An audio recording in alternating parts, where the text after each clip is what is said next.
Hey, welcome to session 2 of Explore the Bible in the spring of 2020. Great passage today. We're looking at the second half of the chapter of Romans, first chapter of Romans, looking at what God has to say about his work among people and then how people respond to him and what God does and all this. It is honestly a little bit more depressing than last week, which was a hopeful passage about faith and what God has done in the gospel. And this week is a little bit more depressing, quite honestly, but I think you're going to enjoy the passage. I'm looking forward to looking at it with you. We start with verse 20 of Romans chapter 1, which says, "For his invisible attributes, that is his eternal power and divine nature, have been clearly seen since the creation of the world, being understood through what he has made. As a result, people are without excuse." God's invisible attributes have been known for all time, right? They've all been clearly seen since the creation of the world. And this passage is basically just to say this: the understanding of the presence of God has been revealed through nature. People have been able to see the presence of God, the order that exists in nature always, right? There is order. And then we could say there is increasing order, that we see that things got more orderly, not less orderly, as creation went on, and that it is more complicated. You know, if you start with those who want to tell you that there's evolution, right? They say you started with the one cell and then it grew. Well, things don't become more orderly, they become less orderly unless there is something acting upon it. And clearly there was some actor that was taking that which was simple and making it more complicated, taking that which was chaotic and making it more orderly.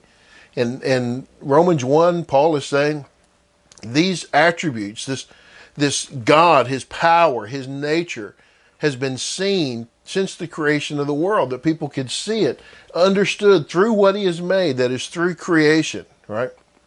But those who don't want to believe that suppress that. They push it down. They don't like what faith means. They don't like the implications that come with that. Excuse me, but he says, you are without excuse. There's no excuse to not acknowledge God's existence. If you're refusing to acknowledge God's existence, you live by the assumption that there is no God. You don't look honestly at things and say, there must be a God. You just start with the assumption there isn't one, there can't be one, I don't want there to be one, and so that's how you decide to live your life. Because if you're honestly going to look at the world, you have to say there is a God. There's no way to look at nature and say, oh, this all just happened. No, there's no way to do that. You've got to believe that there is a God. Now, I want to say that seeing nature can point us to the existence of God, but won't tell us about God. Okay, it doesn't tell us about the character of God. It doesn't tell us about the work of God or the things that God has done, about the righteousness of God sending his son Jesus for us. It doesn't tell us about that. But it at least opens up to us the idea that there is a God. Okay, verse 21.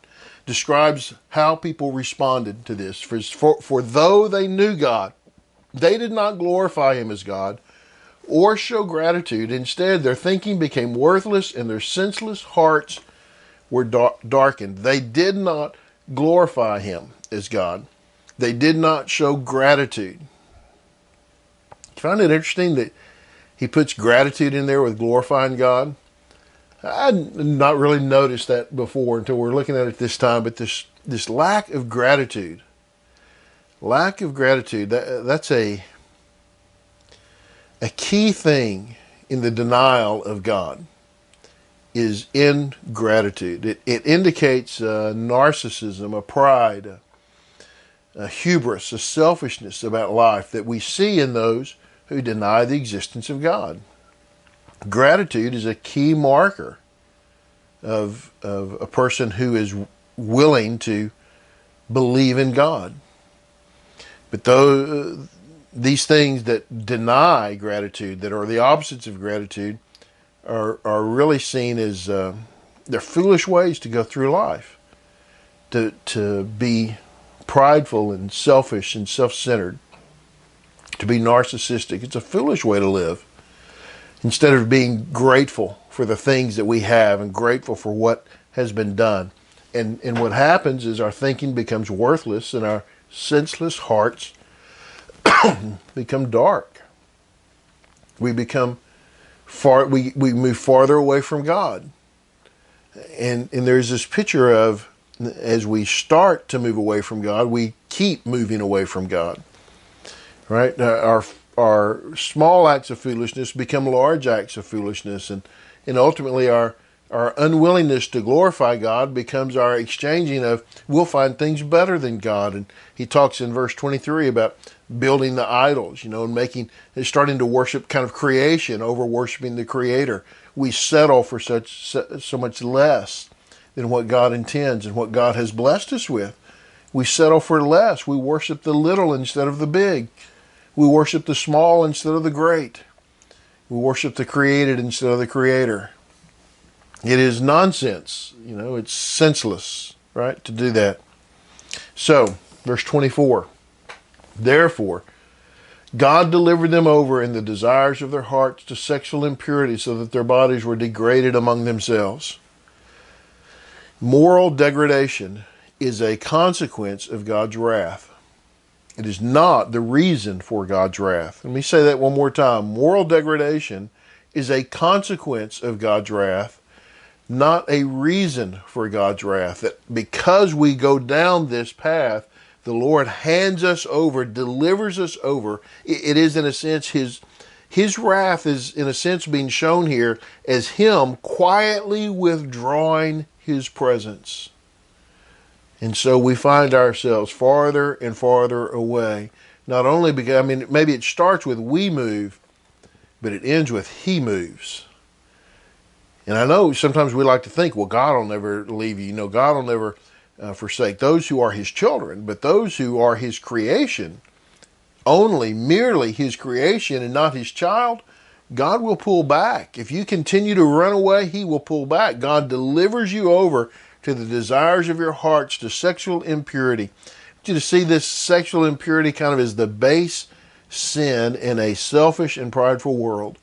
It is the thing that we go to when we become selfish and prideful. Look at all of history, how the sexual sin becomes so rampant in a culture, so rampant in a society, as they turn from God, as they deny God's existence, they become selfish, they become prideful, and sexual sin is what results. They deny God, they suppress truth, you exalt yourself, and sexual sin is where you end up. Your bodies are degraded.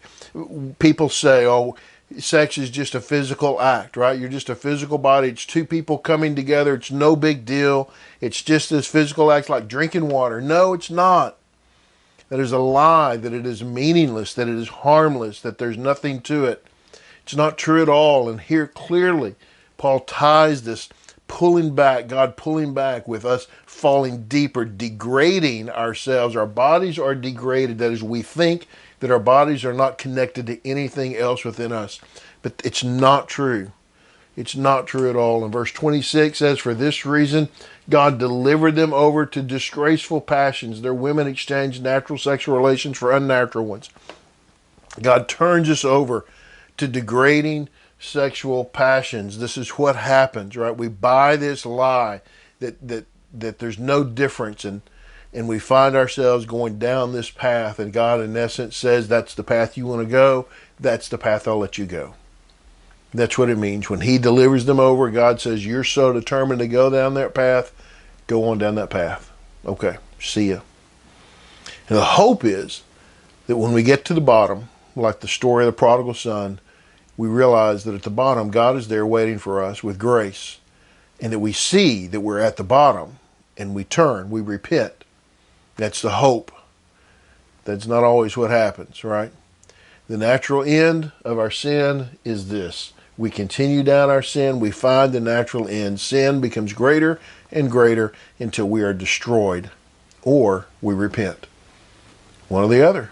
We're destroyed, or we repent. That's what happens. So then the passage ends, the chapter ends here in verse 32.